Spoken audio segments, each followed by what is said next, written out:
नमस्कार दोस्तों। आज जो कहानी मैं आपके लिए लेकर आई हूँ उसका शीर्षक है एक बिल्ली जो रानी बन गई। उफ उफ, मेरा इतनी सारी स्त्रियों से शादी करने का क्या फ़ायदा जब भगवान ने मुझे उनसे एक बेटा भी नहीं दिया। ऐसा कहते हुए कश्मीर का एक बहुत बड़ा राजा अपने जनान खाने में गया और उसने अपनी बहुत सारी रानियों को धमकी दी कि अगर उन्होंने उसको अगले साल में एक बेटा नहीं दिया तो वह उनको अपने राज्य से निकाल देगा। राजा तो यह कहकर चला गया और उसकी सब पत्नियों ने उसके जाने के बाद भगवान शिव से प्रार्थना करनी शुरू कर दी कि वह राजा की इच्छा पूरी करने में उनकी सहायता करे। वे उत्सुकता से कई महीनों तक इस उम्मीद में इंतजार करती रही कि वह राजा को यह अच्छी खबर सुना सके, पर आखिर उनको पता चल गया कि उनका यह इंतजार बेकार था। अगर उनको शाही महल में रहना है तो उनको कुछ और तरकीब इस्तेमाल करनी पड़ेगी। नियत समय पर राजा को सूचित कर दिया गया कि उनकी एक रानी को बच्चे की आशा हो गई थी। कुछ समय बाद यह खबर फैला दी गई कि उस रानी को एक बेटी हुई है, पर जैसा कि हमने बताया ऐसा कुछ भी नहीं था और ऐसा कुछ हुआ भी नहीं था। फिर सच क्या था? सच तो यह था कि उनके यहाँ एक बिल्ली थी जिसने कई बच्चों को जन्म दिया था। उनमें से एक बच्ची को रानी ने अपना लिया था। जब राजा ने यह खबर सुनी तो वह बहुत खुश हो गया। उसने बच्चे को अपने पास लाने के लिए कहा। रानियों ने यह तो पहले से ही सोच रखा था कि राजा की यह इच्छा तो स्वाभाविक थी और वह ऐसी इच्छा करेगा भी। इस बात के लिए वे पहले से ही तैयार थी।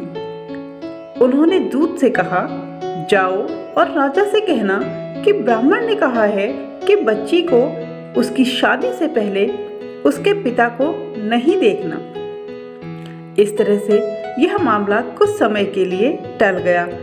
राजा भी लगातार अपनी रानियों से अपनी बेटी के बारे में पूछताछ करता रहता था।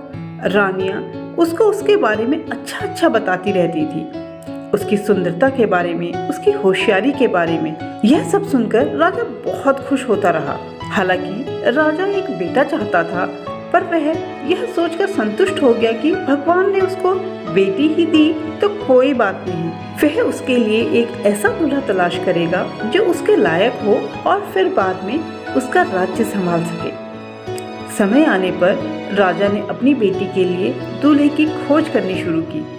एक अच्छा, होशियार और सुंदर लड़का ढूंढ लिया गया और शादी की तैयारियां शुरू हो गई। अब राजा की रानियां क्या करें? अब तो उनके लिए अपने धोखे को आगे बढ़ाना नामुमकिन हो गया था। दूल्हा आएगा तो वह भी अपनी होने वाली पत्नी को देखना चाहेगा। इसके अलावा राजा भी अब अपनी बेटी को देखना चाहेगा।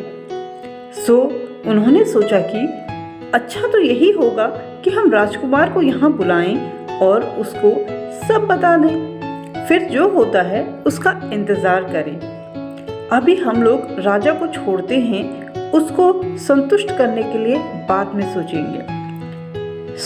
उन्होंने राजकुमार को बुलवाया और उसको सब कुछ बता दिया।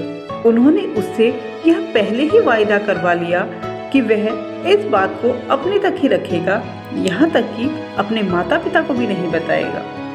शादी बहुत धूमधाम से मनाई गई, जैसे कि इतने बड़े और अमीर राजा की बेटी की होनी चाहिए थी। राजा को इस बात के लिए आसानी से मना लिया गया कि वह पालकी में बैठी दुल्हन को अभी न देखे। पालकी में केवल बिल्ली ही थी और वह राजकुमार के देश सुरक्षित रूप से पहुंच गई।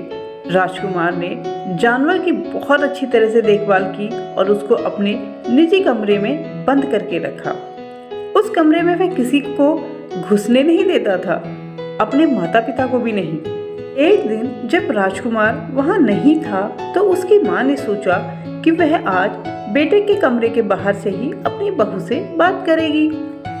वह अपने बेटे के कमरे के बाहर ही खड़ी होकर जोर जोर से बोली, बहू, मुझे बहुत अफसोस है कि तुम यहाँ इस कमरे में बंद हो और तुमको किसी से मिलने की इजाजत नहीं है। इस बात से तो तुम जरूर ही बहुत दुखी होंगी। खैर, आज मैं बाहर जा रही हूँ। तुम अगर चाहो तो आज बिना किसी डर के कि कोई तुम्हें देख ना ले, बाहर निकल सकती हो। तुम बाहर आओगी ना? बिल्ली सब समझ गई और यह सुनकर बहुत रोई, जैसे कोई इंसान रोता है।